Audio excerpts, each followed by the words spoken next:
വരണം മിസ്റ്റർ കൃഷ്ണനുണ്ണി. ഉണ്ണി തുടക്കം തൊട്ടേ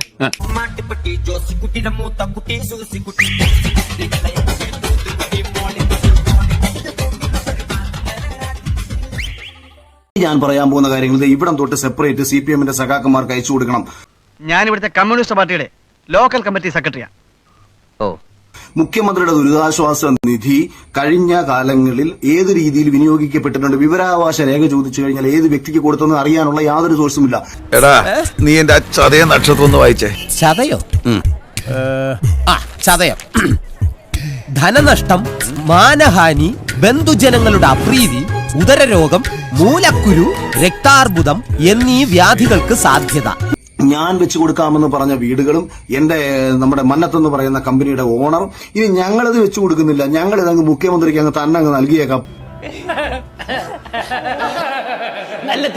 പക്ഷേ ഇന്നലകളിൽ ചെലവഴിച്ചിട്ടുള്ള കണക്കുകൾ ആർക്കൊക്കെ കൊടുത്തു, ഏതൊക്കെ പ്രദേശത്ത് കൊടുത്തു, എന്തിനു കൊടുത്തു എന്നുള്ളതിന്റെ കൃത്യമായ കണക്കുകൾ പുറത്തുവിട്ടുകൊണ്ട് ആത്മാഭിമാനത്തോടു കൂടിയിട്ട് നിങ്ങൾ കേരള ജനതയോട് പറയൂ, ഞങ്ങൾ സത്യസന്ധരാണ്. ഞങ്ങളുടെ ഈശ്വര ഇനി എന്ത് ചെയ്യും ആലോചിച്ചിട്ട് ഒരെത്തും പിടിയും കിട്ടുന്നില്ല.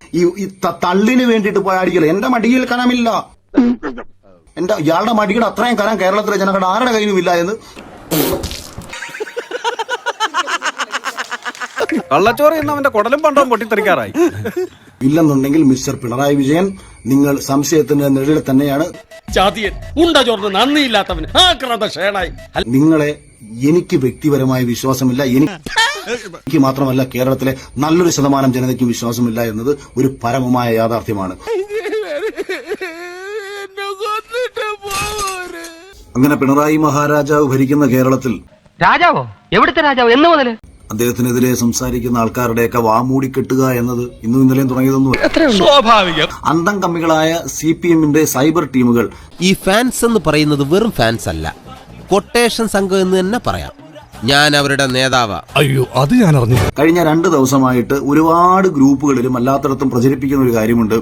അഖിൽമാരാര് നാട്ടുകാരുടെ കയ്യിൽ നിന്ന് പൈസ പിരിച്ചിട്ട് വീട് വെച്ചു കൊടുക്കാം എന്ന രീതിയിലുള്ള വ്യാഖ്യാനങ്ങൾ നടത്തിക്കൊണ്ട് ഇവന്മാർ പിരിക്കുന്നുണ്ട്. ഇങ്ങനെ എന്തെങ്കിലുമൊക്കെ പറയുമ്പോഴേ എന്റെ മനസ്സിനൊരു സന്തോഷം ഉണ്ടാവുള്ളൂ. ഞാൻ എന്റെ സന്തോഷം നോക്കിയാ പോരെ. അമ്മയുടെ ഭർത്താവിനെ അച്ഛ എന്ന് ആത്മധൈര്യത്തോടുകൂടി വിളിക്കുന്നവന്മാരാണെന്നുണ്ടെങ്കിൽ ഞാൻ അവന്മാരോട് പരസ്യമായി വെല്ലുവിളിച്ച് ചോദിക്കുകയാണ്. അമ്മയുടെ ഭർത്താവിനെ അച്ഛ എന്ന് ആത്മധൈര്യത്തോടുകൂടി വിളിക്കുന്നവന്മാരാണെന്നുണ്ടെങ്കിൽ ഞാൻ അവന്മാരോട് പരസ്യമായി വെല്ലുവിളിച്ച് ചോദിക്കുകയാണ്. മുതലും പലിശ ചേർത്ത് കിട്ടി. ഞാൻ എവിടെങ്കിലും ഒരു സ്ഥലത്ത് ആരുടെയെങ്കിലും കയ്യിൽ നിന്ന് പിരിവെടുത്ത് ഞാൻ ഇങ്ങനെ ഒരു കാര്യം ചെയ്യാമെന്ന് പറഞ്ഞിട്ടുള്ളത് തെളിയിച്ചാൽ CPM എന്ന് പറയുന്ന രാഷ്ട്രീയ പാർട്ടിയെ ചേർന്ന് നിന്നേക്കാളും വലിയ അടിമയായി പിണറായി സ്തുതിപാടി ഞാൻ ആജീവനാന്ത കാലം മരിക്കുന്നത് വരെ കഴിഞ്ഞുകൊള്ളാം. നിങ്ങൾ എന്നെ ശരിക്കും ആക്കുകയാണോ?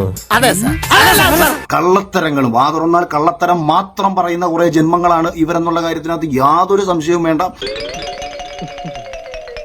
ഒരു ഉളുപ്പുമില്ലാതെ കള്ളത്തരം. ഇപ്പൊ നിയമസഭയിൽ മുണ്ടുപൊക്കി അവിടെ കിടന്ന് ആറാടി നിന്റെ ഒടുക്കത്തെ തുമ്പലാണെന്ന് നീ മറക്കണ്ട.